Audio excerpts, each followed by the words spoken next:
नमस्कार दोस्तों। Discovery academy के यूट्यूब परिवार में आप सभी लोगों का स्वागत है। हार्दिक वंदन है, क्रांतिकारी इस्तकबाल है। जैसा कि हम लोग रोज़ मिलते ही हैं और आज फिर मिल रहे हैं हम लोग करंट के सेशन में, नए सेशन में। और आज जो भी हम लोग करंट लेके आए हैं फिर यह परीक्षा के दृष्टिकोण से बहुत इंपॉर्टेंट है, महत्वपूर्ण है। आप यदि बिहार शिक्षक सेवा बहाली, यूपीएससी और बिहार दरोगा और अन्य परीक्षा की तैयारी कर रहे हैं तो यह काफ़ी उपयोगी सिद्ध होगा। साथ ही साथ मैं यह भी बताते चलूँ कि हमारे यूट्यूब चैनल को आप लोग ढेर सारा प्यार दे रहे हैं, इसके लिए बहुत बहुत धन्यवाद। चलिए इस कड़ी को शुरुआत करते हैं। आज के नए करंट सेशन को हम लोग शुरुआत करते हैं। चलते हैं आज का पहला क्वेश्चन हम लोग देखते हैं। इस पहले क्वेश्चन के सीरीज में क्या क्या आज मिलता है, और यह भी मैं बताते चलूँ कि क्वेश्चन जो भी आप लोगों के लिए तैयार होता है वो PIB है, PTI है, प्रेस ट्रस्ट ऑफ इंडिया हो गया, दैनिक जागरण, राष्ट्रीय संस्करण हुआ, तमाम चीज़ों का ध्यान में रख करके बनाया जाता है। चलिए मिलते हैं आज के प्रश्न से। विश्व देखेंगे आज हम लोग क्वेश्चन, विश्व मरुस्थलीकरण और सूखा रोकथाम दिवस हर साल कब मनाया जाता है। इस प्रश्न को देखेंगे, विश्व मरुस्थलीकरण और सूखा रोकथाम दिवस हर साल कब मनाया जाता है। तो इसका उत्तर देखिए आप लोग, A 17 जून है, B 17 जून है, सॉरी यहाँ पर दोनों ऑप्शन सेम ही हो गया है, और 18 जून है, 19 जून है। आप इसको 20 जून मान लीजिए, इसको आप 20 जून मान लीजिए, ठीक है ना। तो इसका उत्तर होगा A 17 जून, ये 17 जून इसका उत्तर होगा। और वैश्विक स्तर पर यह विश्व के लोगों को मरुस्थलीकरण पर रोकथाम के लिए, उसके तरफ सामुदायिक विकास को ध्यान देने के लिए इन तत्वों पर बल दिया गया है, और इसीलिए यह इम्पॉर्टेंट है। विश्व वैश्विक मरुस्थलीकरण सूखा रोकथाम दिवस हर साल कब मनाया जाता है, तो 17 जून को मनाया जाता है। इस कड़ी में हम लोग इसको ध्यान देंगे। और इसका जो डिस्क्रिप्शन वाला पोर्शन है, ये देखिए वही वाली बात है, निपटने के लिए अंतर्राष्ट्रीय प्रयासों का प्रमुख रूप से बल दिया गया है, वैश्विक समुदाय को इस ओर आकर्षित किया गया है। यह इसलिए भी किया गया है ताकि ग्रीनलैंड भूमि का डेवलपमेंट हो सके, अर्थात खेती वाली भूमि का विकास किया जा सके, ताकि विश्व में खाद्य की समस्या ना हो पाए। नेक्स्ट क्वेश्चन हम लोग देखेंगे, क्वेश्चन नंबर 2 की ओर बढ़ते हैं। हाल ही में किस राज्य सरकार ने पद्म पुरस्कार विजेताओं को 10,000 रुपये मासिक पेंशन देने की घोषणा की है। बहुत इंपॉर्टेंट क्वेश्चन है ये। जैसे ही सवाल आपको आया ये पद्म पुरस्कार, तो मैं आपको बताऊं ये बहुत महत्वपूर्ण पुरस्कारों के श्रेणी में आता है। और यह सबसे पहले बताऊं क्वालिटी के दृष्टिकोण से यह जो है उपाधि की श्रेणी में नहीं आता है। 18 का एक आर्टिकल है, अनुच्छेद 18 का एक आर्टिकल है, और उस आर्टिकल के तहत इन पुरस्कारों को उपाधियों की श्रेणी से बाहर रखा गया है। 4 उपाधियाँ जो उपाधि की श्रेणी से बाहर है, उसमें से सबसे पहला है भारत रत्न, पद्म विभूषण, पद्मश्री और पद्म भूषण। और इसमें किस राज्य सरकार के द्वारा पद्म पुरस्कार, अर्थात इसमें 3 पुरस्कारों की बात की गई है, पद्म भूषण, पद्म विभूषण और पद्मश्री। इन तीनों पुरस्कार प्राप्त व्यक्ति को मासिक पेंशन हरियाणा राज्य सरकार के द्वारा 10,000 रुपये देने की बात कही गई है। साथ ही साथ इसमें यह भी दिया गया है कि वह वॉल्वो बस की यात्रा कहीं भी करेंगे तो वह निःशुल्क सेवा युक्त होगा। तो हम लोग इसको भी हम लोग ध्यान में रखेंगे। और इसका डिस्क्रिप्शन देखिए फिर से यहाँ दिया हुआ है, ये दिया हुआ है। मैं आपको फिर से बताऊं, डिस्क्रिप्शन में, हमारे डिस्क्रिप्शन में लिंक दिया हुआ है टेलीग्राम का, वहाँ से आप इसका PDF निःशुल्क प्राप्त कर सकते हैं। सिर्फ इसी का भी नहीं, history, geography, polity, economics, science, reasoning, किसी का भी PDF आपको वहाँ पर फ्री ऑफ कॉस्ट मिलेगा। आगे हम लोग क्वेश्चन देखते हैं। हाल ही में किस देश ने दुनिया की सबसे शक्तिशाली हाइपरसोनिक पवन सुरंग का अनावरण किया है। हाइपरसोनिक पवन सुरंग याद रखिएगा, ये करने वाला देश जो है ये चीन, कौन है? चीन है। और इस सुरंग का नाम जो है JF-22 रखा गया है, JF-22 है। हम लोग इसको ध्यान में रखेंगे। इस सुरंग का निर्माण चीन ने किया है। इस कड़ी में हम लोग आगे बढ़ते हैं और इसका डिस्क्रिप्शन देखिएगा, और यह आपको मिल जाएगा। इसका व्यास ये ध्यान उतना रखने योग्य नहीं है, लेकिन ये जरूर याद रखेंगे इसका नाम क्या है, JF-22 करके नाम इसका है, ये ध्यान रखेंगे। और इसके आगे हम लोग देखते हैं क्वेश्चन नंबर 4। हाल ही में किस राज्य सरकार ने 2017 से 21 तक के सभी ट्रैफिक चालान, ये इंपॉर्टेंट क्वेश्चन है, इससे पहले भी जो भी क्वेश्चन थे बहुत इंपॉर्टेंट थे, ये भी इंपॉर्टेंट क्वेश्चन है, ट्रैफिक चालान को रद्द किया है। ऐसा इसलिए किया है ताकि उस राज्य में जो टैक्स को लेकर विवाद अभी हाल ही में उठ रहा था, उसी को कम करने के लिए किया गया है। और विपक्ष की पार्टियां लगातार मांग कर रही थी कि इतनी गाड़ियां पड़ी हुई हैं, जो कंजस्शन टाइप का हो गया था, इसको खत्म करने के लिए अभी हाल ही में किस राज्य सरकार ने, तो याद रखेंगे इसमें होगा उत्तर प्रदेश होगा। उत्तर प्रदेश राज्य सरकार के द्वारा यह कदम उठाया गया है। जितने भी 2017 से 21 जितने भी गाड़ियाँ ट्रैफिक चालान की गई थी, जो थाने में पड़े हुए थे ऐसे ही, तो उसकी नीलामी नहीं हो पा रही थी, लोग ऐसे ही थे, त्रस्त थे, और इनके केस भी कोर्ट में थे। इस वजह से राज्य सरकार के द्वारा माननीय मुख्यमंत्री योगी आदित्यनाथ के द्वारा फैसला लिया गया है, और यह जितने भी ट्रैफिक चालान थे उसको रद्द कर दिया गया।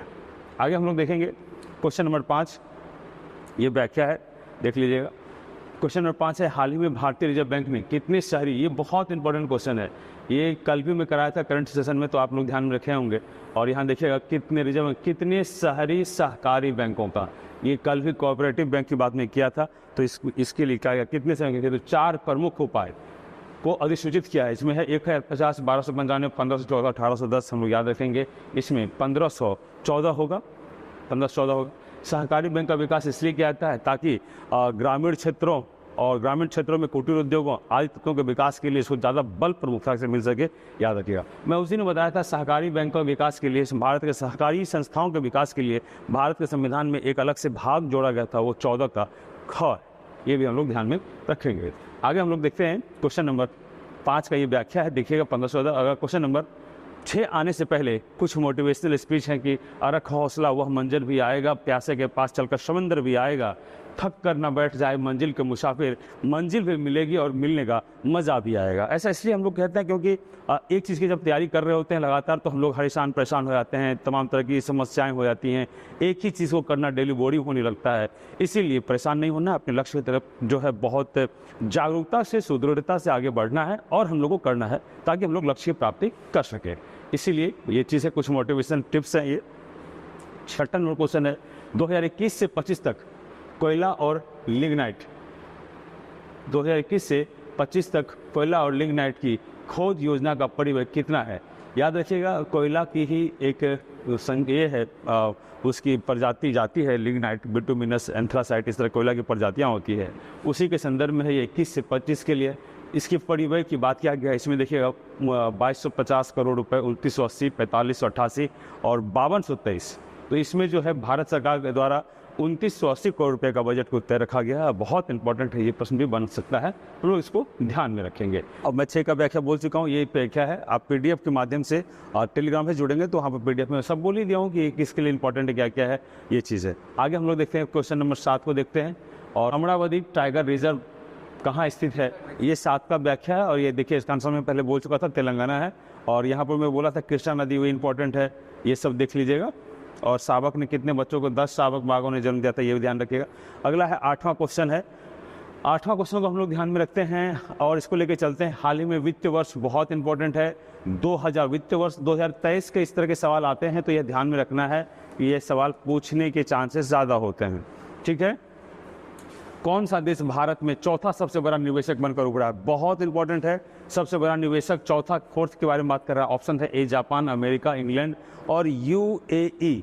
इसका उत्तर आप लोग दीजिए, जापान नहीं होगा, अमेरिका नहीं होगा, इंग्लैंड नहीं होगा, इसका उत्तर होगा यूएई, इसका उत्तर होगा। और क्यों, इसका अभी हाल में भारत के देशों के साथ ज़्यादा समझौता हुआ है, बहुत कच्चा तेल आदि संबंधित मामलों को लेकर। इसका भी व्याख्या देखिए यहाँ पर दिया हुआ है, ये आप लोग देख लीजिएगा, डाला हुआ है। आगे हम लोग देखेंगे क्वेश्चन नंबर 9, और क्वेश्चन नंबर 9 देखते हैं। क्वेश्चन नंबर 9 में हाल ही में किस देश ने कोरिया को हराकर हॉकी जूनियर एशिया कप जीता, ये बहुत इंपॉर्टेंट है। ये महिला जूनियर एशिया महिला हॉकी कप है, याद रखेंगे, यहाँ पर महिला होगा, महिला हॉकी कप है।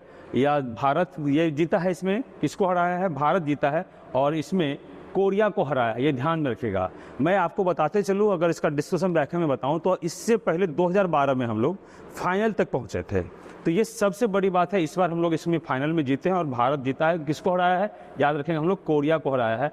और ये जूनियर एशिया महिला कप है, ये ध्यान में रखेंगे, हम लोग महिला कप है और इसमें हम लोगों ने जीता है। इसका व्याख्या देखिएगा, यहाँ पर दिया हुआ है, और ये आप लोग देखिए, यहाँ लिखा है जूनियर एशिया महिला कप का खिताब ये जीता हुआ, ये लिखा हुआ है। इसी के कड़ी में हम लोग आज का सेशन यहाँ पर 10वां क्वेश्चन, फिर जैसा हम लोग नियम बनाए हुए हैं, 10वां क्वेश्चन फिर मैं आपके लिए लेके आया हूँ। देखिएगा 10वां क्वेश्चन क्या है, हाल ही में किस आईआईटी ने, यह क्वेश्चन आप लोगों के लिए, कल आप जवाब दीजिएगा, कमेंट आने पर आपके जवाब के साथ में डिस्प्ले पर नाम भी दिखाया जाएगा। हाल ही में किस आईआईटी ने सौर ऊर्जा का उपयोग करके समुद्री जल से हाइड्रोजन उत्पन्न किया है। ऑप्शन है IIT Madras, IIT Bengaluru, IIT Kanpur और आईआईटी दिल्ली। तो आप लोग इसका उत्तर दीजिएगा, जिनका भी उत्तर सही होगा उन सभी का उत्तर कल डिस्प्ले में वीडियो पर नाम लिया जाएगा और उनका उत्तर दिखाया भी जाएगा। जैसा कि कल मैंने एक प्रश्न दिया था आप लोगों के लिए, उस प्रश्न को देखते हैं और उसका उत्तर हम लोग जानते हैं। कल था, हाल ही में भारत और न्यूजीलैंड के बीच में पहली गोलमेज संयुक्त बैठक किस शहर में आयोजित हुई है। ऑप्शन है बेंगलुरु, ऑकलैंड, क्राइस्ट चर्च और डी नई दिल्ली। इसका उत्तर देखिए कितने लोगों ने सही दिया है, डी है। देखिए कितने लोगों ने सही दिया है। देखिएगा एक वर्षा वर्सटाइल है जिन्होंने उत्तर दिया है 10 का डी। इनका बहुत बहुत धन्यवाद। वर्षा नाम तो लग रहा है ये लड़की का है, तो आपको बहुत बहुत धन्यवाद। दूसरा है दीपा कुमारी जी, इनका भी उत्तर सही है, आपको भी बहुत बहुत धन्यवाद, आपने उत्तर दिया है। और तीसरा प्रिंस कुमार राज हैं, इनका भी उत्तर 10 का डी, और इनका भी बहुत बहुत धन्यवाद। और कल के लिए मैं प्रश्न बता ही चुका हूँ। इसी तरह हम लोग जो है कल के सेशन के लिए मिलते हैं। आप लोगों को बहुत बहुत धन्यवाद। नमस्कार, शुभ रात्रि। आप लोग मन से पढ़ें, अपनी तैयारी को सुदृढ़ करें।